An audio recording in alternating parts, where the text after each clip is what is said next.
சண்முகபரணி சீரியல்ல இப்போ ராட்டகாசமான எபிசோட் வந்திருக்குன்னே சொல்லலாம். ஸ்கிப் பண்ணாம ஃபுல்லோடையும் கேளுங்க. வீஸே வந்து சுத்தமா மாட்டேங்குது. பார்க்குற எல்லாரும் லைக் பண்ணிட்டு பார்த்தீங்கன்னா, எனக்கு கொஞ்சம் பேச வந்து மோட்டிட்டா இருக்கும். நம்ம சண்முகம் வந்து திட்டத்தை எல்லாம் தவிடுபடி ஆக்கிட போறான்னு சொல்லி யோசிச்சிட்டே இருக்காங்க. அந்த இடத்துல பாண்டியம்மா, ஐடியா வந்துருச்சு அப்படின்னு சொல்லி 4, 5 பேருக்கு கால் பண்றாங்க.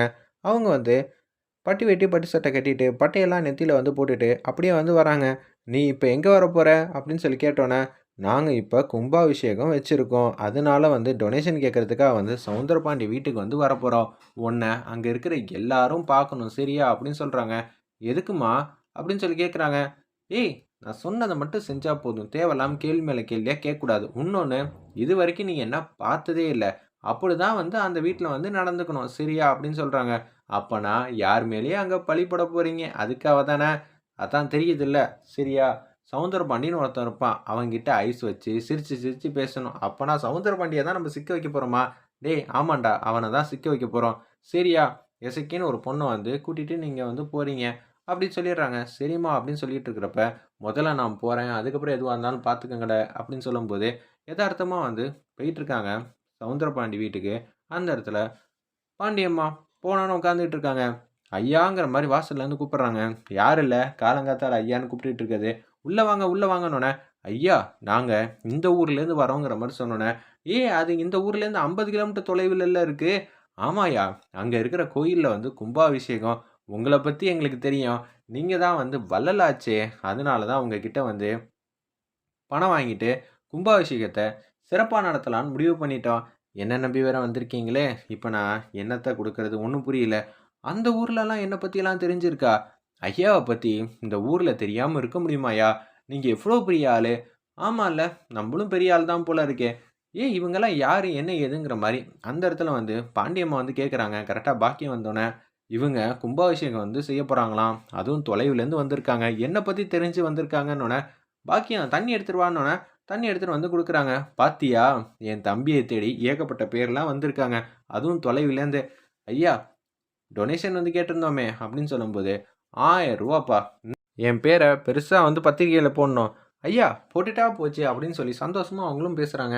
"நீங்க ரூ. 1000 குடுத்துருக்கீங்க. உங்க கையால ரூ. 1 வாங்குனாலே அது மிகப்பெரிய தொகையாச்சே." அப்படின்னு சொல்லும்போது, "இத முன்னாடியே சொல்லியிருக்கலாம்ல. இந்தாங்கய்யா ரூ. 1ங்கிற மாரி சொன்னோனே, என்னய்யா பேச்சுக்கு சொன்னா அதுக்குன்னு இப்படியா பண்ணுவீங்க? சும்மா காமெடில காமெடி. இந்தாங்க ரூ. 1000 வச்சுக்கங்க. என்னால முடிஞ்சது. போயிட்டு வாங்கன்னோனே, "ரொம்பவே நன்றிய்யா." அப்படின்னு சொல்லும்போது, இவங்க எல்லாரையும் வந்து பாத்துர்றாங்க அந்த இடத்துல.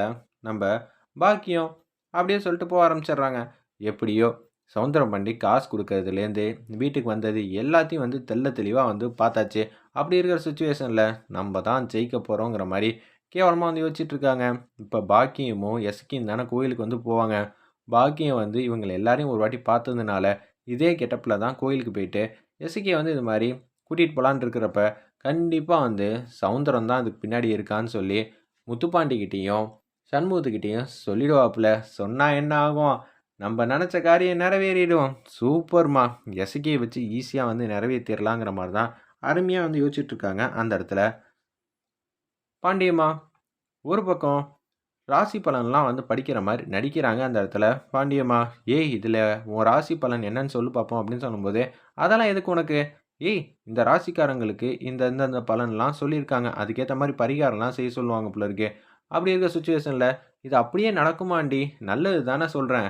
சரி போ, உனக்கு தெரிஞ்சுக்க விருப்பம் இல்லன்னா போயிட்டு வா." அப்படின்னு சொல்லிட்டு, சிம்ம ராசின்னு சொல்லிட்டு, இது மாரி நவகிரகத்துல மாவிளக்கு மாவு வந்து 108 விளக்கு வந்து போட்டு வேண்டிட்டா நெனச்ச காரியம் எல்லாம் நிறைவேறுங்கிற மாரி சொல்றாங்க போல இருக்கு சத்தமா. இத வந்து எசக்கியும், பாக்கியமும் கேட்டுறாங்க. "பாத்தியா பாண்டியம்மா வந்து சிம்ம ராசின்னு சொல்றா. நானும் சிம்ம ராசி தான். வீட்ல இருக்கிற அக்காவும் சிம்ம ராசி தான். 108 விளக்கு வந்து போட்டா நல்லா இருக்கும்ல." "சூப்பர்மா! செஞ்சுட்டா போச்சு." அப்படின்னு சொல்லிட்டு ஃபோன் அடிக்கிறாங்க அந்த இடத்துல பரணிக்கு. "கோயிலுக்கு வந்து போணும். சரியா? ரத்னாவ வந்து கூட்டிட்டு வந்துரு." அப்படின்னு சொல்லும்போது, "என்னது? முத்துப்பாண்டி வந்து வருவானா இல்லையான்னு தெரியல. ஆனா சண்முகம் வீட்ல வந்து சண்முகம் வந்து ரத்னாவுக்கு துணையா வரப்போறானா? எத்தன பேர் வந்தாலும் ஈஸியா வந்து சண்முகம் வந்து சமாளிச்சுருவானே! இப்ப என்னடா பண்றது? சத்திய சோதனையா இருக்கேங்கிற மாரி தான் திங்க் பண்றாங்க அந்த இடத்துல. நம்ம பாண்டியம்மா, நீங்க ஒட்டு கேட்கிறீங்கங்கிறனால தானே சத்தமா வந்து சொன்னேன். ஆனா இப்ப எனக்கே ஆப்பாயிடும் போல இருக்கே! அப்படின்னு சொல்லி யோசிச்சுட்டு இருக்காங்க. ஏல உன்னால வர முடியலன்னா, வெங்கடேஷையும் ஒரு பக்கம் ரத்னாவையாவது அனுப்பிச்சு வையி. அவங்க தானே புதுசா வந்து கல்யாணம் ஆனவங்க. அவங்களுக்கு கல்யாணம் பண்ணி வச்சா மட்டும் போதுமா? நல்லது கெட்டதெல்லாம் வெங்கடேஷ் கூட இருந்தா தானே நல்ல விதமா அவர புரிஞ்சுப்பாப்புல. நம்ம ரத்னா. நீ சொல்றது வாஸ்தவம் தான். ரத்னா சின்னதா வந்து பூ குடுத்தா கூட வாங்கிக்க மாட்டேங்கிறா. ஏய்! அவ அப்படி தாண்டி சொல்லிக்கிட்டு இருப்பா. நீ தான் வந்து பரணி எல்லாத்தையும் வந்து பக்கத்துல இருந்து பார்த்து பார்த்து சொல்லணும். ஆமா, சரி அப்படின்னு சொல்லிட்டு ஃபோன் வந்து வச்சுடுறாங்க. கோயிலுக்கு போகணுங்கிற மாரி அந்த இடத்துல சொல்லும்போது, இதில இந்த பிரச்சனைய வேற சமாளிக்கணுமா? ரத்னா வந்து ஆல்ரெடி வந்து கேட்கவே மாட்டா. சரிங்கிற மாரி அந்த இடத்துல யோசிச்சுட்டு இருக்காங்க. மாப்பிள நீங்களாவது ரெடி ஆயி வந்துருங்க. ரத்னாவ தான் ரெடி பண்றது ரொம்பவே கஷ்டம். உடனே வந்து குடுகுடுன்னு போறாங்க அந்த இடத்துல. நம்ம ரத்னா வந்து பார்க்கறதுக்காக, நம்ம 2 பேரும் கோயிலுக்கு போலாமாங்கிற மாரி கேட்டோனே, அதெல்லாம் ஒண்ணும் வேணாங்கிற மாரி சொல்லிடுறாங்க போல இருக்கு. நான் கேட்டா எங்கத்த சொல்றது? சரின்னு சொல்லிட்டு அதே மாரி வந்து ரெடி ஆயிட்டு வந்து நிக்கிறாங்க. ஒரு பக்கம் மாமா நம்ம கோயிலுக்கு போயிட்டு வந்துருவோமா? அப்படின்னு சொல்றாங்க. கோயிலுக்கா? கோயிலுக்கு சாமி கும்பிடவா? இல்ல வேற எதுவும் பரிகாரம் கிரிகாரம் வந்து செய்யணுமா? அப்படின்னு சொல்லி கேட்டோனே, என்னது மாமா வந்து கரெக்ட்டா கேட்குறாரே! எதுவும் பொய் சொல்ல முடியாதே! அப்படின்னு சொல்லும்போது, அண்ணா நீ எப்படி 1/2 மணி நேரத்தில என்னண்ண செய்ய போற? அமைதியா வந்து மதினி கூட போயிட்டு வர வேண்டியது தானே! அப்படின்னு சொன்னோனே, ஏய் சும்மானு இருடா! இது எல்லாம் இந்த நக்கலு, நையாண்டியெல்லாம் வந்து அப்பாவோட வச்சுக்க. என்கிட்ட வச்சுக்கிட்டேன்னு வச்சுக்கயேன், நான் சும்மா இருக்க மாட்டேன் அப்படின்னு சொன்னோனே, 1/2 மணி நேரத்தில அப்படி என்ன கிழிக்க போற? நீ எவ்வளவு பெரிய ஆபீசரு. உனக்கு என்னைக்கு தான் வேலை இல்ல? குடும்பத்துக்கும் கொஞ்சம் நேரம் வந்து ஒதுக்கணும். என்னல்ல என் பொண்டாட்டிகிட்ட போட்டு விடுறியா? அப்படின்னு சொல்லி கன்னா பின்னான்னு திட்டுறாங்க அந்த இடத்துல. முத்துப்பாண்டி பேசினதெல்லாம் தப்பு தான்.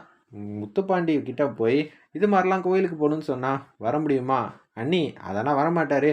பார்த்துக்கங்கன்னோனே விளக்கு மட்டும் போட்டா போதும். விளக்கு தானே! அண்ணா ஒரு விளக்கு போடுறதுக்கு எவ்வளோ நேரம் ஆகும்?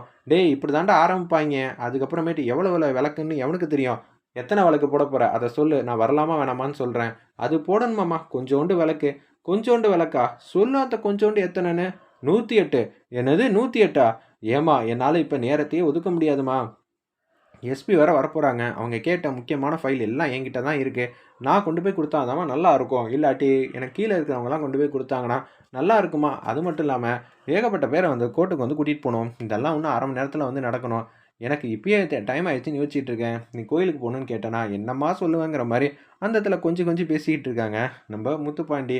செம்ம மாஸா இருந்துச்சுன்னே சொல்லலாம். சரி மாமா, நீ ஆக வேண்டிய வேலைய பாருங்க. நான் வந்து ரத்னா கூடயும், வெங்கடேஷ் கூடயும் கோயிலுக்கு வந்து போறேன்னு சொன்னோனே, சரி போயிட்டு வாங்கிற மாரி சொன்னோனே, அப்பாடான்னு பாண்டியம்மா வந்து சந்தோஷப்படுறாங்க. அந்த பக்கம் சண்முகமும் வரல. இந்த பக்கம் முத்துப்பாண்டியும் வரல. ஈஸியா வந்து நிறைவேத்திருவேங்கிற மாரி யோசிச்சுட்டு இருக்காங்க அந்த இடத்துல. பாண்டியம்மா ஒரு பக்கம் வந்து வெங்கடேஷ வந்து காட்டுறாங்க. நான் கோயிலுக்கு வான்னு கூப்பிட்டேன். ஆனா வந்து உங்க தங்கச்சி வரமாட்டேன்ட்டா. நீங்க ஏதாவது சொல்லுங்கன்னோனே, அண்ணா என்னண்ணே நினைச்சிட்டு இருக்க? எல்லாரும் இப்போ வந்து அம்மா போய் 1 மாசம் கூட ஆகல. ஜோடியா வந்து கிளம்பிட்டாங்கன்னு சொல்ல மாட்டாங்களா? இது மாரி பேசினா என் மனசு கஷ்டமா இருக்காதா? ஏய் மத்தவங்க என்னதான் பேசல. நம்ம அம்மாவையும் தப்பு தப்பா தானே பேசிட்டு இருந்தாங்க. அவங்களுக்காலாம் வந்து மதிப்பீடெல்லாம் குடுக்கவே முடியாது. ஆக வேண்டிய வேலைய பார்க்கணும். நீ கிளம்ப போறியா இல்லையா? சரிண்ணே உனக்காக நான் கிளம்புறேங்கிற மாரி சொல்றாங்க ரத்னம்.